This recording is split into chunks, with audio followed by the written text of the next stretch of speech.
Introduction. The particular misery of stuck. Stuck is different from unhappy. Unhappy has content. Something is wrong, something is painful, something needs to change. Stuck has a different texture. The awareness that something needs to change, combined with the absence of any clear path for changing it, combined with the suspicion that the problem might be you, not the circumstances. You. That last part is what makes stuck so particular. If the problem were external, a bad job, a wrong city, a relationship that has run its course, the solution, however difficult, is at least visible. You change the thing. But stuck rarely feels like an external problem. It feels like an internal one. Something in the way you are oriented toward your life, something about how you move through the world, that keeps producing the same kind of ceiling. This book takes stuck seriously as a real condition with real causes. Causes that can be understood and addressed, even when the stuck feeling itself makes any kind of forward motion seem implausible. Not every form of stuck is the same. Not every cause has the same fix.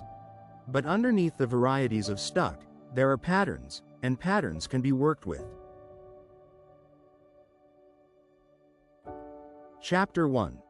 What stuck actually is.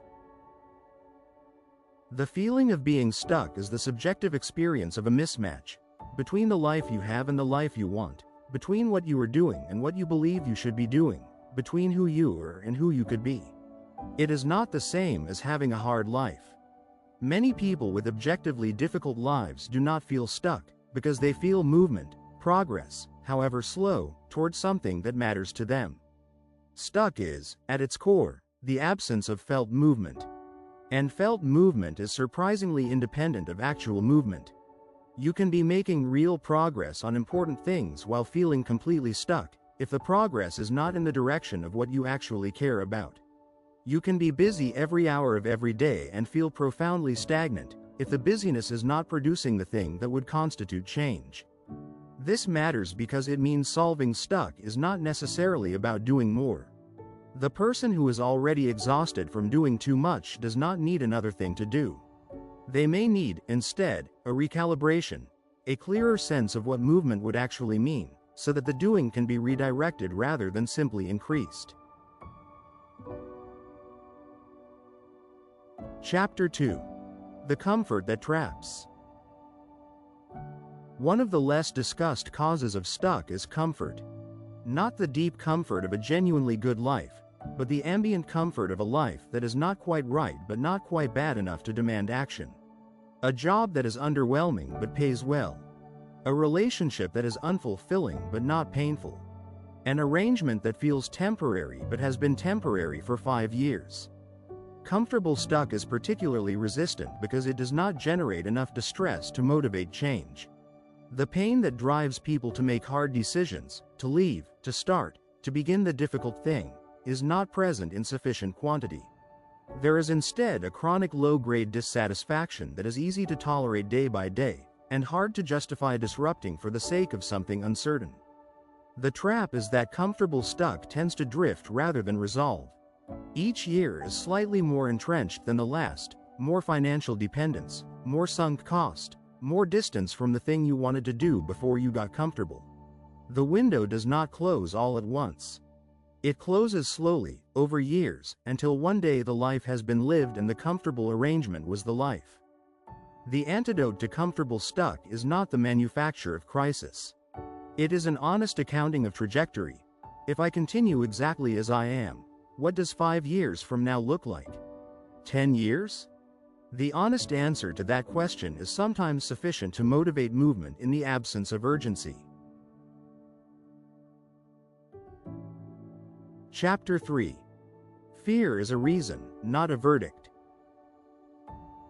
Much of what gets called stuck is, more precisely, fear that has been rationalized into a practical assessment. The person who cannot move forward has concluded that the risks are too high, the timing is wrong, the circumstances are not right. These conclusions feel like pragmatism. They are often fear, wearing pragmatism's clothes. Fear is a legitimate feeling. It is a signal that something is at stake, that the thing you are contemplating matters enough to risk, and that risk is genuinely present. These are not reasons to dismiss fear. But they are also not reasons to treat fear as a final verdict on whether to proceed. The problem with fear as verdict is that it produces inaction dressed as caution. If fear says wait, and waiting is comfortable, the waiting becomes permanent. The thing that was feared is never encountered, so the fear is never tested. The verdict stands, untested, and the life is organized around it. Separating fear from assessment requires asking, if I were not afraid, would I still identify the same obstacles? Sometimes the answer is yes. The fear is pointing to a genuine practical problem that would exist regardless of the emotional state. But often the answer is no. Without the fear, the obstacles shrink or disappear. In those cases, the fear is the primary barrier, and addressing it, through action, through small exposures, through confronting the specific worst case, is the actual task. Chapter 4. Clarity is a tool, not a destination. People often wait for clarity before moving.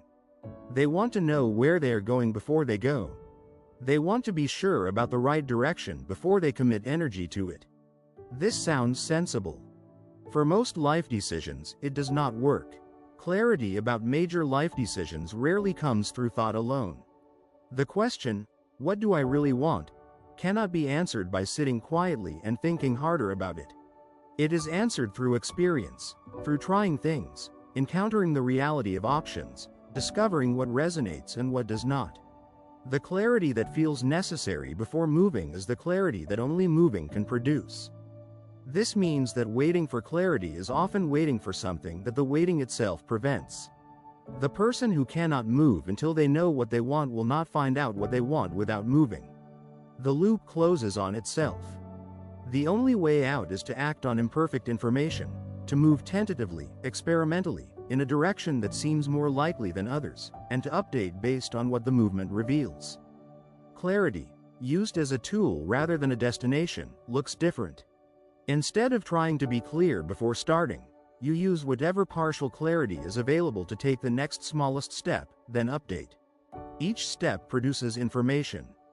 The information refines the direction. Over time, clarity accumulates not as a prerequisite for movement but as a product of it. Chapter 5. The story you're in. Every person lives inside a story about themselves, a narrative that explains who they are, how they got here, what they are capable of, and why things have gone the way they have. This story is not a neutral description. It is an active organizing principle that shapes what we see, what we attempt, and what we expect to find when we try. People who feel stuck are often living inside a story that has stuck built into it. The story in which they are not the kind of person who succeeds at this sort of thing. The story in which the circumstances are too difficult, the disadvantages too great, the timing too wrong. The story in which previous failures are evidence of a fixed capacity, rather than information about what not to do next time. These stories feel like observations about reality. They are also self-fulfilling. The person who believes they will fail approaches attempts in ways that make failure more likely. The failure confirms the belief. The cycle tightens. Changing the story does not require believing something you do not currently believe. It requires examining the evidence for the story you are in, specifically, asking whether that evidence is as conclusive as it feels, and whether an alternative story is at least as well supported by the facts. In most cases, the evidence for the stuck story is selectively gathered, the failures remembered, the successes discounted, the contrary evidence overlooked. A more complete accounting usually tells a less fixed story. Chapter 6. Energy, not willpower. People frequently misidentify their problem as a lack of willpower when the actual problem is a lack of energy. Willpower can be summoned, at least briefly. Energy cannot. When you are genuinely depleted, physically, emotionally, cognitively, no quantity of willpower will produce the sustained action that getting unstuck requires. Stuck is often a symptom of depletion. The person who cannot seem to take the steps they know they need to take is sometimes simply too depleted to generate the activation energy those steps require. The solution in these cases is not more effort. It is recovery, restoring the energy that effort draws from, so that effort becomes possible again. This sounds obvious but is frequently ignored, because rest feels like avoidance. If you are already stuck, resting feels like being stuck more intentionally. But the distinction between rest and avoidance is important. Rest restores capacity. Avoidance preserves depletion while providing the temporary comfort of not having to try. Rest moves you forward eventually. Avoidance keeps you where you are. The practical question is, what restores energy for me, specifically? Not the generic answers that productivity culture provides, but the actual things, activities, relationships, environments, amounts of sleep, that reliably leave you with more capacity than you started with. Identifying those things and protecting time for them is not a luxury. It is a precondition for the sustained action that getting unstuck requires. Chapter 7. The Comparison Problem. A significant portion of the felt experience of stuck is produced not by actual stagnation but by unfavorable comparison. You are not moving fast enough relative to others. You are not where others your age are. The trajectory that felt reasonable before you saw someone else's trajectory now feels inadequate. Nothing changed in your actual life. The comparison changed how the life feels. Social comparison is not a new problem, but its scale has changed dramatically. The curated highlight reels of other people's progress, the promotions, the launches, the milestones, are now available in a continuous feed, calibrated by algorithms that surface the most compelling versions. What you see is not the average life. It is the optimized presentation of exceptional moments, selectively shared by people who are also, in their private hours, wondering whether they are doing enough. The antidote to comparison-driven stuck is not the elimination of awareness of others. It is the development of a clearer, more consistent reference standard that is internal rather than external. Not, am I ahead of them? But, am I moving in the direction I have decided matters? Not, is my progress impressive by the standards of whoever I am watching? But, is my progress real? These are different questions, and the second set is far more useful. Chapter 8. What momentum looks like from inside. Momentum is easy to identify from the outside and surprisingly hard to feel from the inside. When you are moving, you rarely feel like you are moving. The ground is passing underfoot, the destination is still distant, and the gap between where you are and where you want to be is still real and measurable. Momentum does not feel like arrival. It feels like movement, which is less satisfying than it sounds. This means many people who are genuinely building momentum feel stuck, because what they expected momentum to feel like is not what it actually feels like. They expected it to feel like acceleration, things getting easier, progress becoming more visible, the sense of something opening up. What it actually feels like, in the early stages, is effort with delayed reward. Difficult to distinguish from effortful stagnation. The distinction comes from measurement. Feelings of stuck are often inaccurate. Measurements of stuck tend to be more reliable. Not the single measurement of where you are right now, compared to where you want to be. That comparison will almost always produce discouragement. But the measurement of where you are now compared to where you were 3 months ago, 12 months ago. Progress at that timescale is often real and visible and sufficient to change the felt experience from stuck to moving. Chapter 9. The hard conversation you haven't had. Sometimes stuck is maintained by a conversation that has not happened. The conversation with the employer about whether there is a path forward here. The conversation with the partner about whether this is what both people actually want. The conversation with yourself about what you would do if you knew you could not fail, and what that tells you about what you actually want to do. Unfinished conversations hold enormous energy. They sit in the background, consuming attention, generating a low-grade anxiety that makes everything else slightly harder. The stuck feeling is partly the weight of the unspoken, the acknowledgement that something needs to be addressed that has not been addressed, and the avoidance of that acknowledgement.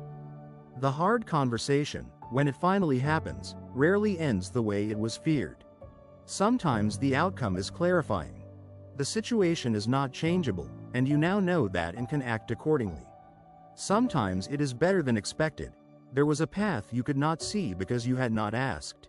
Either way, the energy spent maintaining the avoidance is freed up. That energy is often what gets unstuck. Chapter 10. Moving Anyway. At some point, the analysis runs out. The causes have been diagnosed, the patterns identified, the fears named, the stories examined.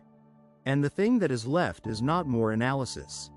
It is movement, imperfect, uncertain, insufficiently prepared movement in the direction of something better than the current position. Moving when you do not feel ready to move, when the situation does not feel right, when the outcome is not certain. This is the essential act. Not because it always works. Not because the uncertainty is not real.